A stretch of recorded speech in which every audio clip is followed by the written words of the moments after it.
നമസ്കാരം, കലാകൗമുദി ഓൺലൈനിലേക്ക് സ്വാഗതം. ബീഹാറിലെ ഹിമാലയൻ വിജയത്തിന് ശേഷം മോദിയും ഷായും സംഘപരിവാറും ഇനി ബംഗാളിലേക്കാണ് ശ്രദ്ധ കേന്ദ്രീകരിക്കുന്നതെന്നാണ് പല രാഷ്ട്രീയ നിരീക്ഷകരും പറയുന്നത്.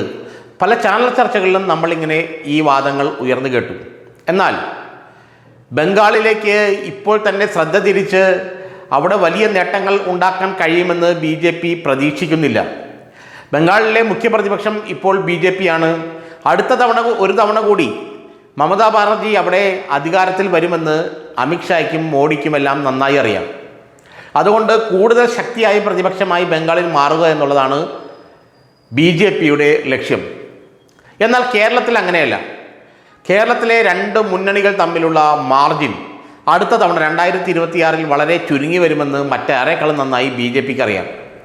അങ്ങനെ വരുമ്പോൾ ബംഗാളല്ല, യഥാർത്ഥത്തിൽ കേരളമാണ് BJPയുടെ അടുത്ത ലക്ഷ്യം എന്നുള്ള കാര്യത്തിൽ ആർക്കും സംശയം വേണ്ട. കേരളത്തിൽ ഭരണം പിടിക്കുക എന്നതല്ല BJPയുടെ ലക്ഷ്യം. ഭരണം പിടിക്കുന്നത് അവരെ സംബന്ധിച്ചിടത്തോളം സെക്കൻഡറിയാണ്. എന്നാൽ ഭരണം പിടിക്കുന്നതിനേക്കാൾ പ്രധാനപ്പെട്ട ഒരു കാര്യം കേരളത്തിലുണ്ടെന്ന് അമിത്ഷായ്ക്കും മോഡിക്കും സംഘപരിവാറിനും BJPയുടെ നാനാവിധമായ ബുദ്ധികേന്ദ്രങ്ങൾക്കും അറിയാം. അതിലൊന്ന്, കേരളത്തിലെ സുശക്തമായ മുന്നണികളിൽ, രണ്ട് മുന്നണികളിൽ ഏതെങ്കിലും ഒന്നിനെ തകർക്കുക എന്നതാണ്. 2026 നിയമസഭാ തെരഞ്ഞെടുപ്പിൽ BJP പ്രധാനമായും ലക്ഷ്യം വയ്ക്കുന്നത് കേരളത്തിലെ ഏതെങ്കിലും ഒരു മുന്നണിയെ തകർക്കുക എന്നതാണ്. മുന്നണിയെ നിശേഷം തകർക്കുക. ആ സ്ഥാനത്ത് BJP മുന്നണി വരിക. അപ്പോൾ നമ്മൾ ഇന്ന് കാണുന്ന BJP NDA ആയിരിക്കില്ല, ഒരുപക്ഷെ മറ്റു ചില രാഷ്ട്രീയ കക്ഷികളും സാമുദായിക സംഘടനകളും എല്ലാം കൂട്ടിച്ചേർന്ന ഒരു ഔട്ട്ഫിറ്റ് ആയിരിക്കും കേരളത്തിലുണ്ടാവുക. അപ്പോൾ ഒരു മുന്നണിയെ തകർത്തേ മതിയാവും. 2026 UDFന് ഭരണം കിട്ടിയില്ലെങ്കിൽ പിന്നെ ആ മുന്നണി ആ രീതിയിൽ ഇല്ല. അത് എല്ലാവർക്കും അറിയാം. മുസ്ലിം ലീഗ് ഇടതുപക്ഷത്തേക്ക് പോകും. ലീഗിനെ ഇടതുപക്ഷത്തേക്ക് പോവുക എന്നത് BJPയുടെ വർഷങ്ങളായുള്ള ഒരു തന്ത്രത്തിൻ്റെ ഭാഗമാണ്. ഇവർ തന്നെയാണ് എന്ന് വച്ചാൽ BJP തന്നെയാണ് കേരള കോൺഗ്രസ് മാണി ഗ്രൂപ്പിനെ ഇടതുമുന്നണിയിലേക്ക് തള്ളിവിട്ടതെന്ന് ചിലർ ഇപ്പോഴും അടക്കം പറയുന്നുണ്ട്, മാണി ഗ്രൂപ്പിലെ ചിലരൊക്കെ. കാരണം അതിൽ BJPയുടെ ഒരു കളിയുണ്ടായിരുന്നു, മാണി ഗ്രൂപ്പിനെ ഇടതുമുന്നണിയിലേക്ക് തള്ളിവിടുന്നതിൽ. കാരണം മാണി ഗ്രൂപ്പ് പോയി കഴിഞ്ഞാൽ കോൺഗ്രസ് അല്ലെങ്കിൽ UDF വളരെ ദുർബലമാകും. കാരണം ക്രൈസ്തവരുടെ വലിയ പിന്തുണയുള്ള പാർട്ടിയാണ് മാണി ഗ്രൂപ്പ്, കേരള കോൺഗ്രസ് മാണി ഗ്രൂപ്പ്. ആ മാണി ഗ്രൂപ്പ് ഇടതുമുന്നണിക്ക് പോയി കഴിഞ്ഞാൽ UDF ദുർബലമാകും എന്നുള്ളത് ശരിയാണ്, ദുർബലമായി എന്നത് ശരിയാണ്. ഇനി മുസ്ലിം ലീഗ് കൂടെ പോയാലോ? മുസ്ലിം ലീഗിയുടെ ഇടതുമുന്നണിക്ക് പോയി കഴിഞ്ഞാൽ കൃത്യമായും UDF ഇല്ലാതാകും.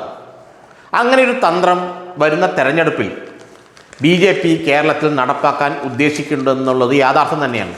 അതുകൊണ്ട് ബംഗാളല്ല, കേരളം തന്നെയാണ് അമിത്ഷായുടെയും മോദിയുടെയും സംഘപരിവാറിൻ്റെയും പ്രധാന ലക്ഷ്യം. ബംഗാളിൽ പറഞ്ഞ പോലെ തൃണമൂൽ കോൺഗ്രസ് പിന്നെ BJP ഉള്ളൂ. ബാക്കി CPM കോൺഗ്രസ്സൊന്നും അവിടെ റോളില്ലാത്ത കക്ഷികളായി മാറിക്കഴിഞ്ഞു. അവിടെ രണ്ട് കക്ഷികൾ മാത്രമേ ഉള്ളൂ. അതുകൊണ്ട് അവർക്കറിയാം ഇന്നല്ലെങ്കിൽ നാളെ ബംഗാൾ പിടിക്കാൻ പറ്റുമെന്ന്. പക്ഷേ കേരളം അങ്ങനെയല്ല. രണ്ട് സുശക്തമായ മുന്നണികൾ, ജനാധിപത്യ മുന്നണികൾ രണ്ടെണ്ണം കേരളത്തിലുണ്ട്. അതിൽ ഏതെങ്കിലും ഒരു മുന്നണി തകർക്കണം എന്ന് വെച്ചാൽ ഐക്യജനാധിപത്യ മുന്നണി എന്ന UDFനെ തകർത്ത് കഴിഞ്ഞാൽ ഇടതു മുന്നണിയിലേക്ക് പോകാൻ സാധ്യതയില്ലാത്ത ആളുകളുണ്ടാവും. ഇടതുമുന്നണി താല്പര്യമില്ലാത്ത, CPMന് താല്പര്യമില്ലാത്ത അവർ കുറേ പേർ BJPയിലേക്ക് പോകും. പ്രത്യേകിച്ച് ക്രൈസ്തവ വിഭാഗങ്ങളിൽ നിന്നുള്ള CPMനോട് യോജിക്കാൻ കഴിയാത്ത ക്രൈസ്തവ വിഭാഗങ്ങൾ UDF തകർന്നാൽ BJPയിലേക്ക് വരും. ഇങ്ങനെയാണ് ഇതിൻ്റെ ബുദ്ധികേന്ദ്രങ്ങൾ പ്രവർത്തിക്കുന്നത്. ഏതായാലും ഒരു കാര്യം ഉറപ്പാണ്, ബംഗാളല്ല കേരളം തന്നെയാണ് തങ്ങളുടെ അടുത്ത ശ്രദ്ധാകേന്ദ്രം, അടുത്ത അജണ്ട എന്ന് BJP പ്രഖ്യാപിച്ചു കഴിഞ്ഞു. പ്രഖ്യാപനം എന്ന് പറയുന്നത് അവർ മൈക്കിന് മുന്നിൽ നടത്തുന്ന പ്രഖ്യാപനമല്ല. മൈക്കിന് മുന്നിൽ നടത്തുന്ന പ്രഖ്യാപനങ്ങളും മൈക്കിന് പിന്നിലെ പ്രഖ്യാപനങ്ങളും, അങ്ങനെ രണ്ട് പ്രഖ്യാപനങ്ങളുള്ള പാർട്ടിയാണ് BJP.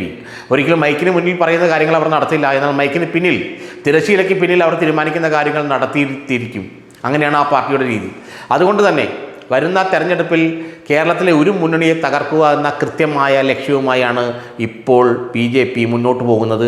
BJPക്ക് എത്ര MLA കിട്ടുമെന്നല്ല, ഒരു മുന്നണിയെ തകർക്കുക. കാരണം BJPക്ക് 2, 3 അല്ലെങ്കിൽ 4 എത്ര ഒരു MLA കിട്ടിയാലും അവർ സന്തോഷവാന്മാരാണ്. കാരണം ഒരു മുന്നണിയെ, പ്രധാനപ്പെട്ട ഒരു മുന്നണിയെ ദുർബലമാക്കി അവരുടെ അടിവേര് മാന്തിയാൽ മാത്രമേ അവർക്ക് കേരളത്തിൽ അടുത്ത അവരുടെ അജണ്ടകൾ നടപ്പാക്കാൻ, അവരുടെ സ്വാധീനം ഉറപ്പിക്കാൻ ശ്രമിക്കൂ. അങ്ങനെയാണ് 2031 തെരഞ്ഞെടുപ്പിൽ കേരളത്തിൽ BJP പ്രധാന പ്രതിപക്ഷമായി മാറുകയുള്ളൂ എന്ന് അവർക്കറിയാം. അതുകൊണ്ട് ബംഗാളല്ല കേരളം തന്നെയാണ് തങ്ങളുടെ ലക്ഷ്യമെന്ന് അവർ മനസ്സുകൊണ്ട് പ്രഖ്യാപിച്ചു കഴിഞ്ഞിട്ടുണ്ട്. അതിലുള്ള നീക്കങ്ങളെല്ലാം അണിറയിൽ നടക്കുന്നുണ്ട്. ഒരു മുന്നണിയെ തകർക്കുക, ഒരു മുന്നണിയെ പ്രത്യേകിച്ച് UDF-നെ, ക്രൈസ്തവരുടെ പിന്തുണയുള്ള UDF-നെ തകർന്നു കഴിഞ്ഞാൽ ക്രൈസ്തവ വോട്ടുകൾ, CPM-നോട് താല്പര്യമില്ലാത്ത ക്രൈസ്തവ വോട്ടുകൾ അവർ സ്വന്തമായി മറ്റ് പാർട്ടികൾ രൂപീകരിച്ച് ഒരുപക്ഷെ BJP-യിലേക്ക് ചേരേണ്ടി വരും, അല്ലെങ്കിൽ BJP-യുമായി അലയൻസ് ഉണ്ടാക്കേണ്ടി വരും. ഇത്തരം ഈ ഒരു മുന്നണി തകർന്നു പറഞ്ഞാൽ പിന്നെ മൊത്തം കൺഫ്യൂഷനായിരിക്കും കേരള രാഷ്ട്രീയത്തിൽ നിന്ന് അവർക്കറിയാം. അതിൽ നിന്നുണ്ടാകുന്ന ആ പൊട്ടലും ചീറ്റിലും വെടിക്കെട്ടിൽ നിന്നുണ്ടാകുന്ന നേട്ടങ്ങളാണ് BJP പ്രതീക്ഷിക്കുന്നത്. അതുകൊണ്ട് മറ്റൊന്നുമല്ല, ബംഗാളല്ല കേരളം തന്നെയാണ് BJP-യുടെ അടുത്ത ലക്ഷ്യം.